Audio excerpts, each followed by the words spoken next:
Hi guys, how are you all doing? The topic of today's video is Git version control. We're going to start off by understanding why do we need version control and what is Git and what is a distributed version control system. We're going to then cover the difference between Git and GitHub, and then we're going to understand how we install Git in Linux and create a new repository, and we're going to cover some basic Git commands and also understand adding a git ignore file in our project. So let's get started. Why do we need version control? Version control records the changes to files over a period of time. For any development work, a version control system like Git is required to track the changes that are being made to the software.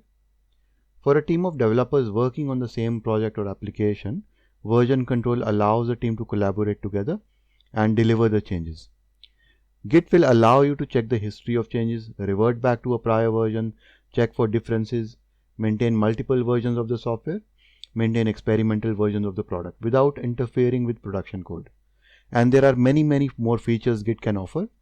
It basically acts like a backbone of software development. What is Git? So Git is an open source distributed version control system. Now you might ask, what is a distributed version control system?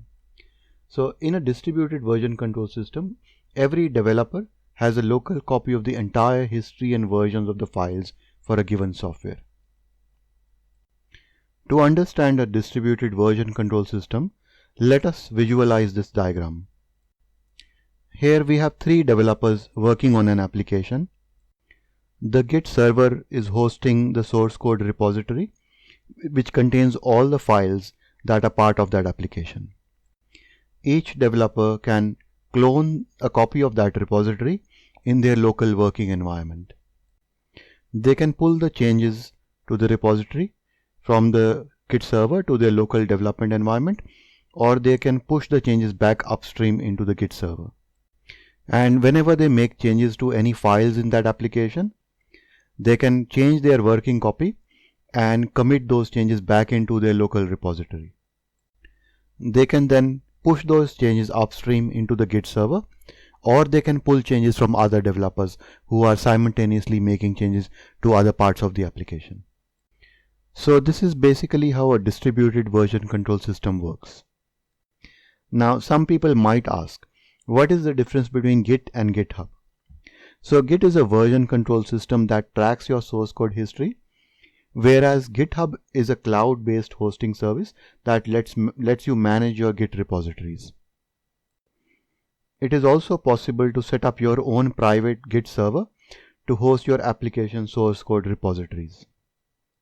Now let's have a look at the steps we need to follow to install Git in Linux. I'm using Linux Mint 20, but I believe that these steps would work in other popular Debian-based Linux distributions. To install Git, I would open my terminal window and type sudo apt-get install git.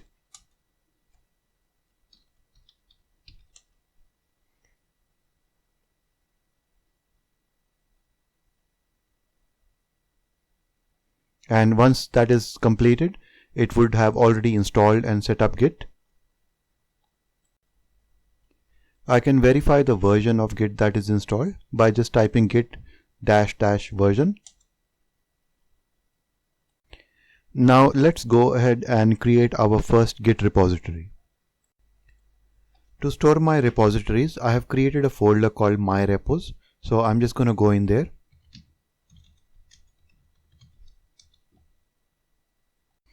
And inside my repos, I'll create a directory which will contain my project. So let me call it my website. And then I'm going to go into my website. And I'm going to initialize this folder as my Git repository. So in order to do that, I'll just do git init. My project folder is currently empty, but for this tutorial, I have downloaded a simple HTML5 template that I am going to use for my website. So these are the files that I have downloaded as part of my template. and I'm going to copy over these files into my website folder that I have just created. So I'm going to select all of them, copy, and then paste them in here. Now if I go back to my terminal and again do a ls-la, you can see all these files are now added as part of my project. I can then run the git status command to see the status. The status will show me the current branch that I am on, and it will show me any changes that are there. So it is currently showing me that these files are untracked and they are not added into Git. To add all the untracked file into the repository, I can run the git add -- all command. And this will add all the files that were there. Now if I run the git status command again, it will show me all those files that have been added. The next thing that I would do is to commit these changes, and in order to do that I'll run my git commit command, and the syntax would be git commit and -m is for a message, and I'll name my message as initial commit. So now all these files have been committed into my repository. Now if I run git status again, it will show me that my working tree is clean. That means there's no more pending changes to commit. Let me go ahead now and start making some changes to my website. So what I will do is I will open Visual Studio Code, and I will open my folder in Visual Studio Code.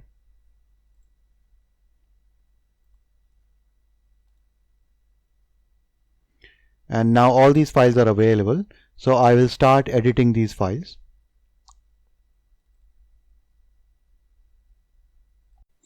And I have installed the HTML preview plugin so that I could visualize the changes as I make them. And I will now make changes to my HTML file. So let me just change my name is Geeky Montu and save the file. Now you can see that I already have autosave turned on, so that will automatically save my file. If I now go back to my terminal and run the git status command again, you will see that it shows me the index.html file as modified. So I am happy with this change and I want to stage it. So I will again run the git add command. So I can either run the git add all command, which will stage everything that is modified, or I can run git add and then give the file name.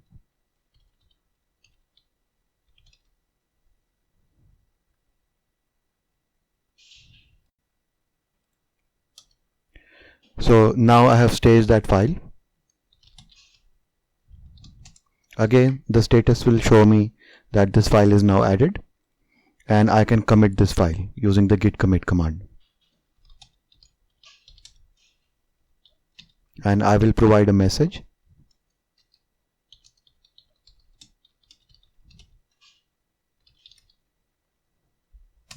And now I have committed the change. I can also use the VS Code IDE to do this git operations. So let's say I want to make another change.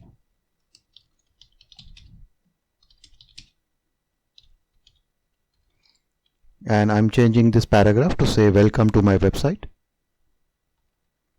and save it, and it will automatically save it. And if I go to the source control tab over here, you will see that it will show me the changes that I have just made. And I can again provide a message over here.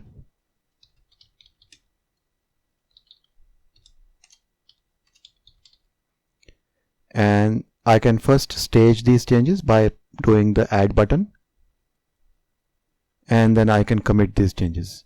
So I normally use a shortcut to commit these changes, which is Control Enter. And now these changes have been committed. If I go back into the terminal again and I want to see the history of the changes that I have made, I can run the git log command. And you can see the initial commit that I had, and you can see the changes that I have been making now. All these changes that I have just been making are stored locally in my project folder. If I am working on this project with a team of developers, I will need to connect this local repository to a remote Git server. Next up, I will connect this local repository to a remote GitHub server and push these changes upstream. This way I can get other team members to also start contributing to my project.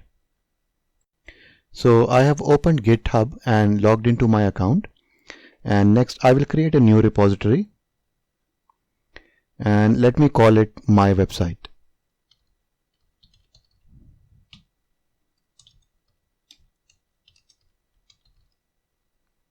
And leaving all the other things as default, I'll click on create repository.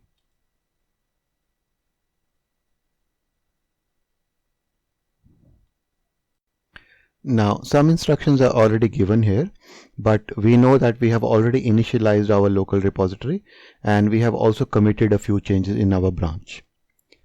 So what we are going to do is we are going to add the remote. So we're going to run this command. Now just take a note that if you're using authentication using SSH keys, then you must use the SSH URL. But if you're using basic authentication, then you must use the HTTPS URL. So I'm going to run this command git remote add origin.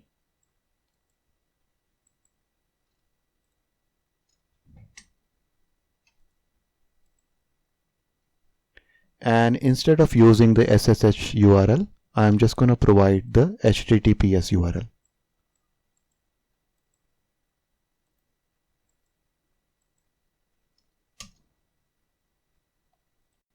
Next up, I can verify the remote by running git remote -v command.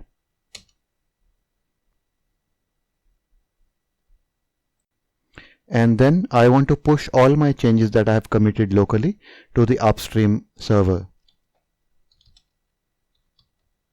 So I'm going to run the git push command. Okay, so I get this error here, and this is because locally I have already got the master branch, but my remote upstream does not have any branches. So instead I'm going to run this command.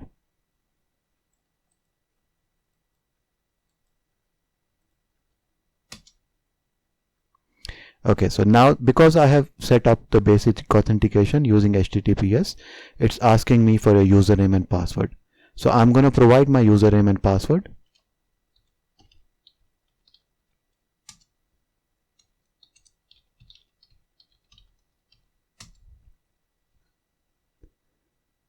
And now it's pushing all these changes that I have done locally to the upstream GitHub repository.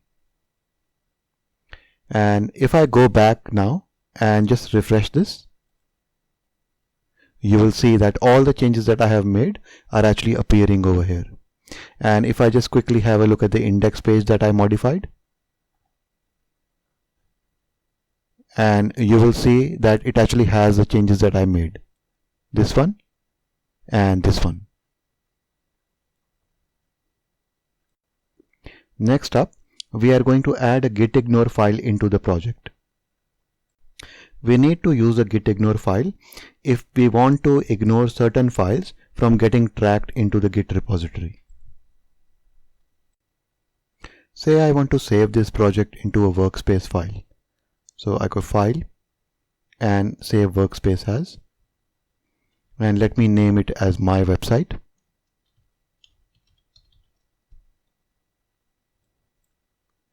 So it has created a new file called my website.code-workspace, and I can now ignore this file from getting added into the Git repository by using a gitignore file. So I can create a new file, and within that file I can give the name of that file that I don't want to track.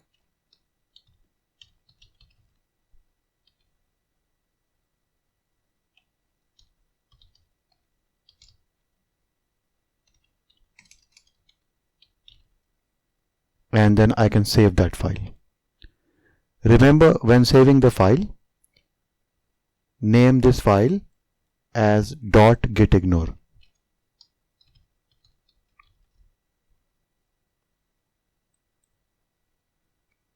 Now a new file has been created and I am actually specifying to ignore a particular file in that gitignore file.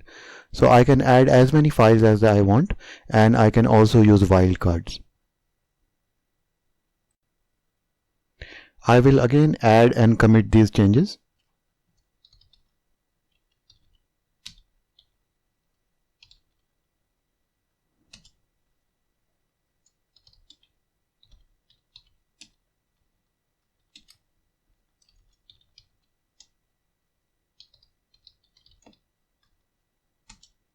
And I can push these changes upstream.